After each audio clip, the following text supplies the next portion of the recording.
ആരോഗ്യം അമൂല്യം.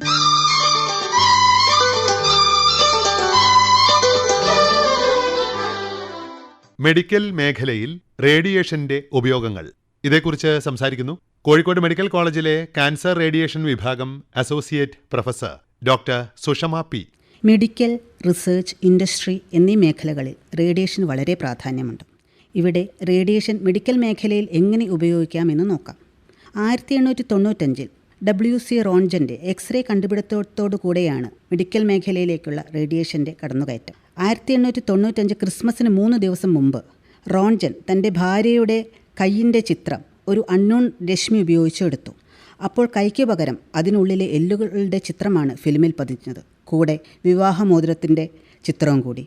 ഈ രശ്മികൾക്ക് ശരീരത്തിന് ഉള്ളിൽ കൂടി കടന്നു പോവാമെന്നും കട്ടി കൂടിയ പദാർത്ഥങ്ങളുടെ ചിത്രമെടുക്കാമെന്നും അദ്ദേഹത്തിന് മനസ്സിലായി. 1895 ഡിസംബർ 28 അദ്ദേഹം ഈ വിവരം ലോകത്തെ അറിയിച്ചു. ഇത് മെഡിക്കൽ രംഗത്തെ മുന്നേറ്റത്തിൻ്റെ ഒരു പുതിയ കാൽവെപ്പായിരുന്നു. 2 ലോകമഹായുദ്ധങ്ങളിലും എക്സ്റേ ഇമേജോളജി വഹിച്ച സ്ഥാനം ചില്ലറയൊന്നുമല്ല. ഇതുകൂടാതെ അന്നത്തെ പ്രധാന വില്ലനായ ക്ഷയരോഗ നിർണയത്തിനും അതിൻ്റെ ചികിത്സയ്ക്കും ഈ എക്സ്റേ ഉപയോഗിച്ചിരുന്നു. പിന്നീട് വന്ന ഫ്ലൂറോസ്കോപ്പിയിലും എക്സ്റേ ഉപയോഗിക്കുന്നുണ്ട്. ഈ ഫ്ലൂറോസ്കോപ്പി നമുക്ക് ലൈവ് ഇമേജ് എടുക്കുവാൻ സഹായിക്കും. 20-ാം നൂറ്റാണ്ടിൻ്റെ മധ്യത്തോടെ വന്ന കമ്പ്യൂട്ടറിൻ്റെ കണ്ടുപിടുത്തം രോഗനിർണയത്തിനും ചികിത്സയ്ക്കും ഒരു നാഴികക്കല്ലായി.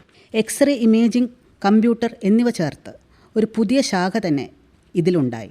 അതിനാണ് ഇൻ്റർവെൻഷണൽ റേഡിയോളജി എന്ന് പറയുന്നത്. കാർഡിയോളജി എന്ന് എല്ലാവർക്കും അറിയാം. അതിൽ ആൻജിയോഗ്രാം ഉണ്ട്, ആൻജിയോപ്ലാസ്റ്റി ഉണ്ട്. ഈ കാർഡിയോളജിയുടെ ആൻജിയോഗ്രാമും ആൻജിയോപ്ലാസ്റ്റിയും ഈ ഇൻ്റർവെൻഷണൽ റേഡിയോളജിയുടെ ഒരു ഭാഗമാണ്. 1976 ആണ് കൊറോണറി ആൻജിയോപ്ലാസ്റ്റി ഇൻട്രൊഡ്യൂസ് ചെയ്തത്.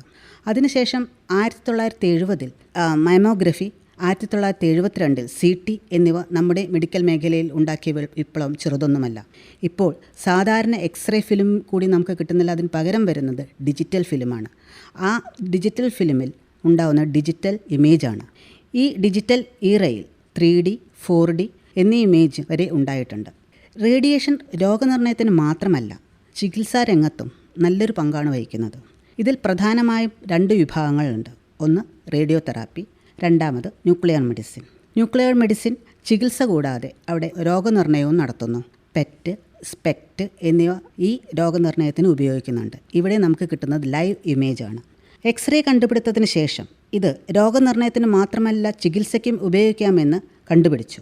ആദ്യമായി ബ്രസ്റ്റ് ക്യാൻസർ ചികിത്സയ്ക്ക് എക്സ്റേ ഉപയോഗിച്ചു. പിന്നീടുള്ള കണ്ടുപിടുത്തങ്ങളായ റേഡിയോ ആക്ടിവിറ്റി, ഹെൻറി ബെക്കറലാണ് റേഡിയോ ആക്ടിവിറ്റി കണ്ടുപിടിച്ചത്. അതിനുശേഷം മേരി ക്യൂറി കണ്ടുപിടിച്ച റേഡിയം എന്ന മൂലകം എന്നിവയും ക്യാൻസർ ചികിത്സാ രംഗത്തേക്കുള്ള പുതിയ ചുവടുവെപ്പുകളായിരുന്നു. റേഡിയം പുറപ്പെടുവിക്കുന്ന ഗാമ രശ്മികൾ ക്യാൻസർ ചികിത്സയ്ക്ക് കൂടുതൽ ഫലപ്രദമാണെന്ന് തെളിഞ്ഞു.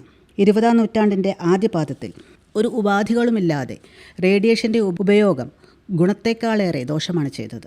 1920 ആയപ്പോഴേക്കും ഈ രശ്മികളുടെ ബയോളജിക്കൽ പ്രോപ്പർട്ടീസിനെ പറ്റി അറിവ് നേടി. ഈ രശ്മികൾ കരുതലോടെ ഉപയോഗിച്ചാൽ ദോഷത്തേക്കാളേറെ ഗുണമുണ്ടാകുമെന്നും ക്യാൻസർ തുടങ്ങിയ ചികിത്സയ്ക്ക് ഏറ്റവും കൂടുതൽ ഫലപ്രദമാണെന്നും തെളിയിക്കപ്പെട്ടു. 1928 international commission for radiation protection രൂപീകരിച്ചു. കമ്പ്യൂട്ടറിൻ്റെ ആഗമനം രോഗനിർണയത്തിൽ മാത്രമല്ല, ക്യാൻസർ ചികിത്സയ്ക്കും ഒരു നാഴികക്കല്ലായി.